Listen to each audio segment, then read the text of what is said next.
Sir, यहाँ धूम्रपान निषेध है। क्या? सर, यहाँ स्मोक करना मना है।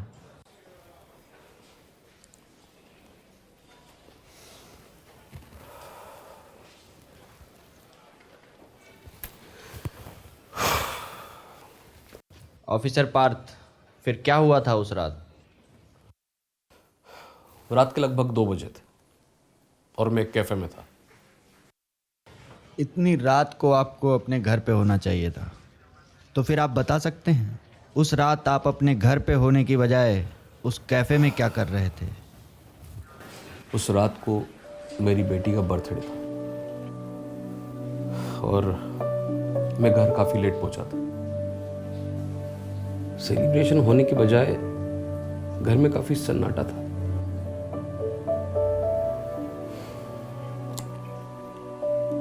लेकिन मेरी बेटी ने फ्रिज में मेरे लिए केक बचा के रखा था। मुझे घर की खामोशी सही नहीं गई और मैं वहां से दूर चला गया। NH10 के पास एरिया के मिनिस्टर की डेड बॉडी मिली है। जो भी पुलिस ऑफिसर उस एरिया के पास हो, proceed towards the area. This is officer Parth. I am proceeding to the area.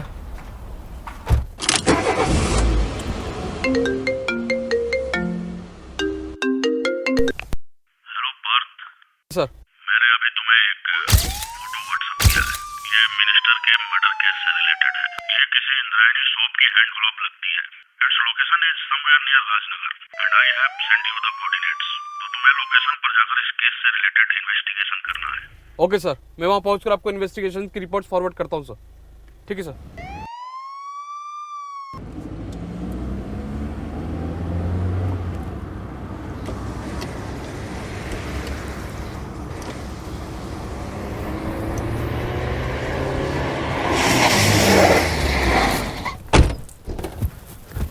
तुम्हें लगी तो नहीं?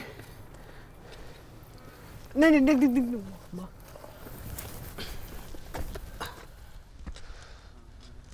नहीं लगी तो नहीं, लेकिन टाइम पे ब्रेक नहीं लगता ना, तो शायद लग जाती है। तुम ठीक हो? याद पे क्या हो गया? ये कुछ नहीं सर, वो मैं भाग रहा था ना तो फिसल गया एंड ये भाग रहे थे? किससे भाग रहे थे? अपने आप से। हाँ? मेरा मतलब है मैं काफ़ी देर से यहीं पे हूँ, तो मुझे लगा कोई मेरा पीछा कर रहा है, तो भागने लगा और फिसल गया। फिर पीछे मुड़ के देखा तो कोई था ही नहीं। वैसे इतनी रात को बीच सड़क पे क्या कर रहे हो तुम? सर ट्रस्ट मी, मेरा सुसाइड करने का कोई इंटेंशन नहीं था। मैं बस यहाँ लिफ्ट लेने के लिए खड़ा हूँ। मैं पिछले 2 घंटे से अपनी बस का वेट कर रहा हूँ, पर बस तो क्या यहाँ से गाड़ी तक पास नहीं हुई है। फिर मैंने आपकी गाड़ी देखी तो सोचा रिस्क ले लो। वैसे जा कहाँ रहे हो? इधर ही, यहाँ से थोड़ी दूरी पे एक शहर है राजनगर, बस वही जाना है। किस्मत अच्छी तुम्हारी, फिलहाल मैं भी उधर ही जा रहा हूँ। और तुमको भी बीच सड़क पे छोड़ा ना, तो कोई ना कोई सी गाड़ी के नीचे तो आ ही जाओगे पक्का। आ जाओ। Thank you sir.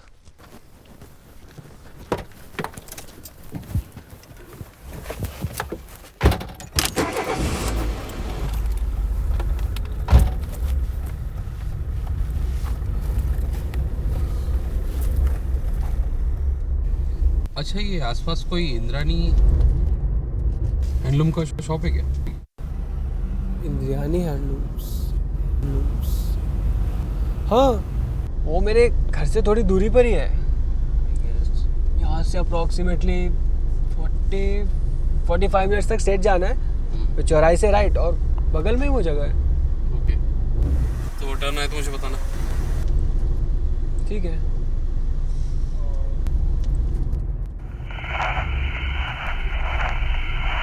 All team unit, we have detected many fingerprints on the dead body, but it is not matching with the database. This is Officer Parth. What about the forensic reports? We haven't yet got the forensics report yet. ठीक है, जब भी forensic reports आए मुझे inform कीजिए। Okay, sir.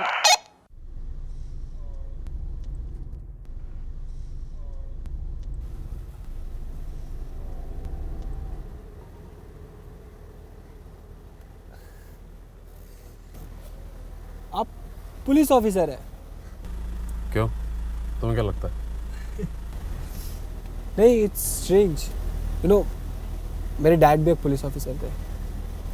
वो होता है ना सच्चे पुलिस ऑफिसर टाइप्स, देश के लिए जीने के वाले, अपनी ड्यूटी को हमेशा 99% देने वाले type, salute type. Anyway, I was saying that कि वो भी एक ऐसा डिवाइस कैरी करते थे। फिलहाल कहाँ है वो? मैं तुमसे पूछ रहा हूँ, फादर कहाँ है अभी तुम्हारे? अभी कहाँ है वो? पता नहीं, किसी ने 2 साल पहले उनका मर्डर कर दिया। Oh, I am sorry for that. No, don't be. Why do you feel sorry for him? I don't feel sorry for him. सच बोलूं तो मुझे मेरे डैड कभी अच्छे ही नहीं लगे। I just never liked my dad. उनके पास हमारे लिए कभी वक्त ही नहीं होता था। वो हमेशा अपनी ड्यूटी में बिजी रहते थे। Duty, bloody goddamn duty. क्यों नहीं था वक्त आपके पास? तुम्हें पता है,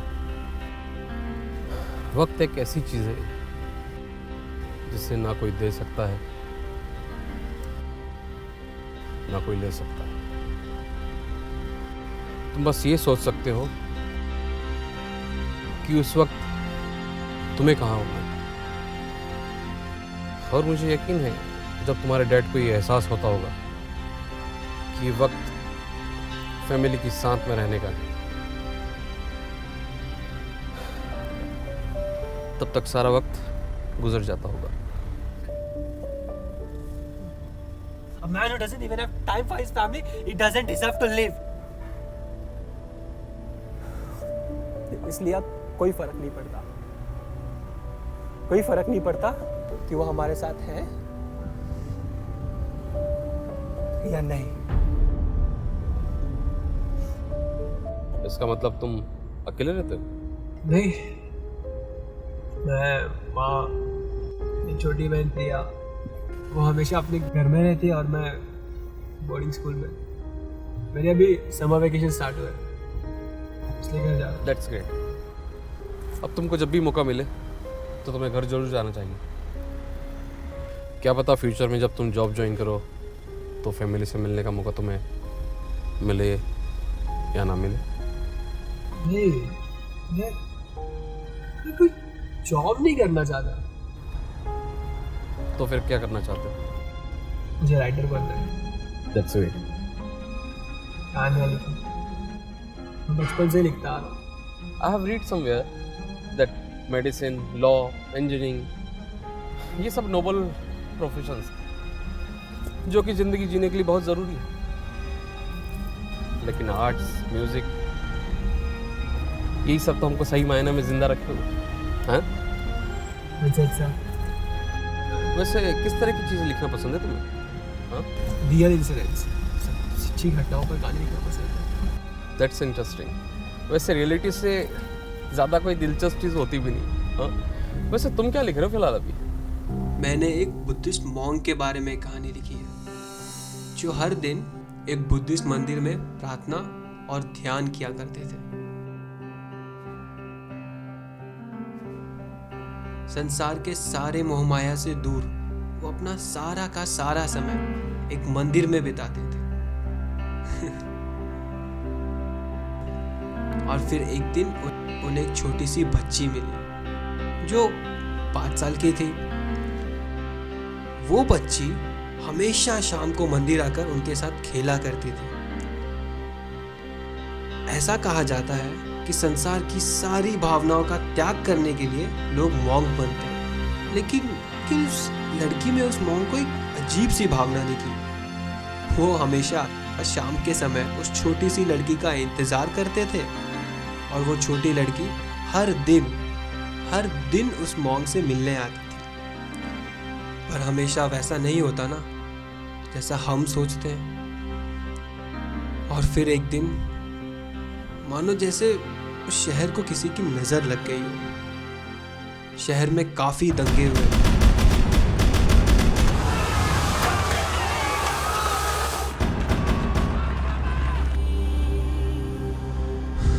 मॉन्क को उस लड़की की सलामती की फिक्र होने लगी। मॉन्क उस लड़की को बचाने के लिए उसके घर की तरफ निकल पड़ा। वहाँ घर पर वो बच्ची डर के मारे बेड के नीचे छिपी थी और तभी एक बॉम्ब उसके आगे आके गिरता है। और जब तक वो मॉन्क उस बच्ची के घर पहुंच पाता तब तक काफी देर हो चुकी थी।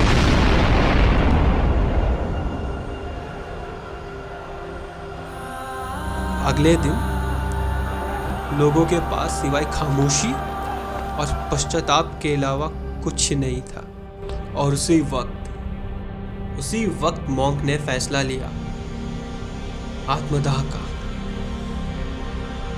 जिससे लोग अपने अंदर की आक्रोश की सच्चाई जान सके। लेकिन अफसोस ऐसा कुछ नहीं हुआ और किसी को भी उस शहर में उनके आत्मदाह से कुछ फर्क नहीं पड़ा। और लोग उस मॉन्क की आत्मदाह को व्यर्थ और उसे पागल समझने लगे।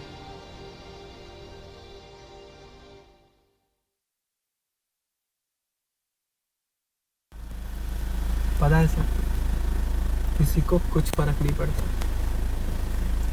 नहीं पड़ता जब एक आम आदमी मरता है, क्योंकि सबके सब वेट कर रहे होते हैं किसी इम्पोर्टेंट आदमी के मरने का, ताकि उन्हें कोई इम्पोर्टेंट मैसेज मिल सके, ताकि उनकी खामोशी टूट सके। लेकिन मुझे तुम्हारी कहानी पसंद आई और मैं होप करता हूँ कि फ्यूचर में तुम एक बहुत अच्छे राइटर बनोगे।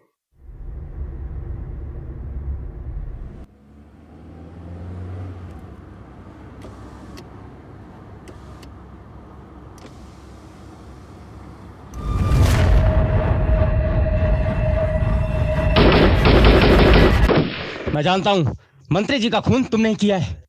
ओए, तुझे पता है तू एक पुलिस ऑफिसर पर गोली चला रहा है? मैं तुम्हारे बारे में बात नहीं कर रहा इंस्पेक्टर, मैं इस लड़के के बारे में बात कर रहा हूँ। तुम सबकी खैरियत इसी में है कि चुपचाप इस लड़के को मेरे हवाले कर दो।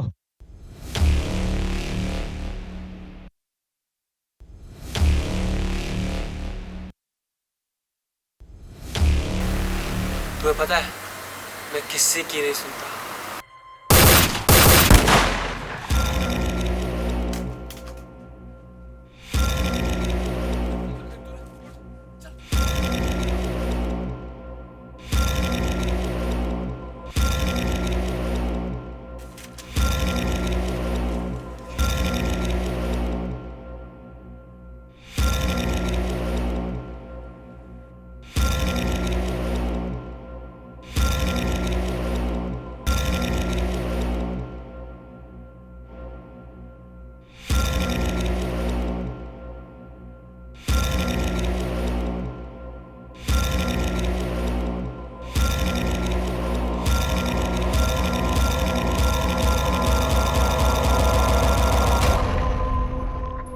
सर, फिर उसने आपको बताया कि मिनिस्टर का मर्डर उसने क्यों किया था? पता है सर, किसी को कुछ फर्क नहीं पड़ता जब एक आम आदमी मरता है, क्योंकि सबके सब इम्पोर्टेंट आदमी के मरने का, ताकि उन्हें कोई मैसेज मिले, ताकि उनकी खामोशी टूटे।